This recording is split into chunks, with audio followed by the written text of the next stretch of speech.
The importance of choosing a right diet for your dog and how we can address certain health issues with that. So I guess I'm more of a nutritionist area, things, really, but from your point of view as a vet, how often do you use diet in the mix when you're treating a condition? I mean, it depends very much on the condition. I mean, in some conditions it's really important, possibly more important than any medication you put them on. So things like diabetes, you know, that getting the diet right is as important, sometimes more important than getting the insulin dose right.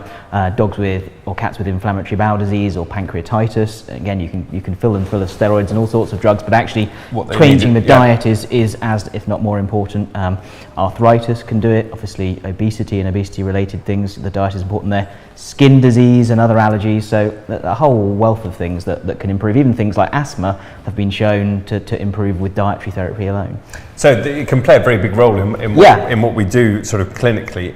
And what about for the importance, in your opinion, of the quality of diet generally? So, you know, how important is it? Do you see dogs that you think and cats that they're suffering not because they haven't got the right diet for a specific medical condition, just because they're being fed a rubbish diet? Yeah, I think you do see that. I mean, I think rather than, in some cases you'll say, right, this is the right diet for that animal. Yeah. I think more commonly what you say is this is the wrong diet for that animal. So there are all sorts of diets that they might be okay on, but this one in particular isn't suitable for them, medically speaking or not. So it just might not be thriving on that diet. The classic issue, I suppose, is the hyperactive dog who's being fed a diet full of colours and you know, and I guess obesity is another one, isn't it? Yeah, absolutely. You know, being fed too rich a diet or too much of it, I guess, is more likely. Yeah, I think generally speaking, the better quality of ingredient that goes in, the same for what we eat, and the less rubbish that goes in as well, the better off the animal will be. That's not to say though that I haven't seen unwell animals on the top end of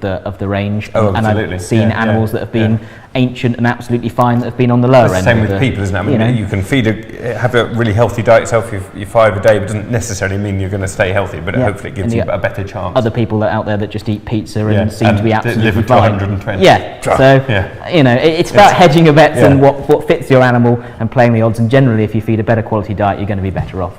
Cool.